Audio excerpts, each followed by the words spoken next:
Public Sénat, voici les titres du 22h ce soir. Le gouvernement... Voilà pour le programme de votre 22h. Merci d'être en notre compagnie ce soir. Et avant de développer tous ces titres, on va évoquer ce soir la situation et la confusion qui règne au Burkina Faso.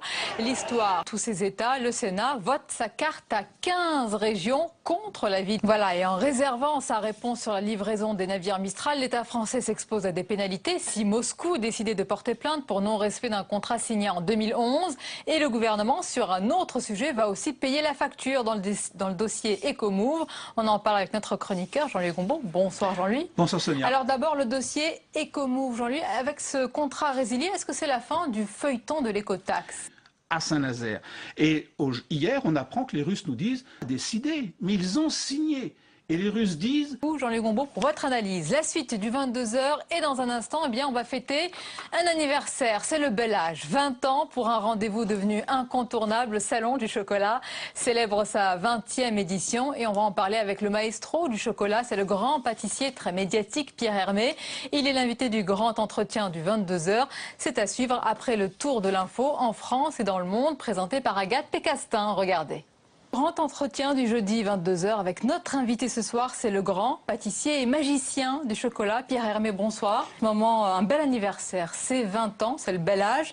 Est-ce que ce rendez-vous pour vous, c'est devenu une institution, un rendez-vous incontournable qui attire d'ailleurs de plus en plus de monde? Au Salon du Chocolat. Chacun s'expose un petit peu, oui. Oui. On expose ce qu'on sait faire.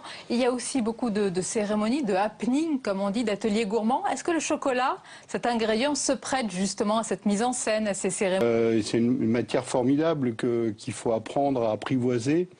Ce petit livre, vous avez la gentillesse de nous apporter. Alors, le chocolat, on lui prête vraiment beaucoup de bienfaits. On dit qu'il est, c'est un ingrédient anti-fatigue, anti-stress, anti-déprime. Je lis même que c'est un aphrodisiaque. Franchement, est-ce qu'on lui prête pas trop de bienfaits, ce chocolat? En tout cas, le chocolat procure beaucoup de... Dites que le chocolat, ou plutôt la chocolaterie, c'est un don de soi. Comment vous le vivez, Pierre Hermé, quotidiennement, j'allais dire? Est-ce que c'est une quête perpétuelle, de créativité, d'originalité? Vous recherchez? On mange un bonbon au chocolat. Racontez, comment on doit manger un bonbon au chocolat? En fait, c'est goût de chocolat. Après, on passe par des phases où il y a les autres ingrédients qui... J'ai lu vos différents portraits avant de réaliser cet entretien et j'ai lu vos différents surnoms, enfin ceux qu'on vous donne dans la presse. Alors j'ai lu en vrac, le Picasso de la pâtisserie, le maestro du chocolat et tant d'autres. Je veux dire, et vous, comment vous vous définissez? Moi, je suis un artisan qui crée des choses dans Thaïlande. Je crois que le chocolat français s'exporte bien et le talent des chocolatiers français s'exporte bien. Alors, il s'exporte bien le chocolat français, il se mange beaucoup. Il y a un vrai engouement en France. J'ai lu une étude, un sondage. Alors, près de 80% des Français en consomment et ils avouent en consommer au moins une fois par semaine. Ils avouent en consommer, Pierre, mais je crois que quand on dit ça, c'est qu'ils doivent en consommer plus, non? On cache un petit peu notre consommation de chocolat. C'est de la haute...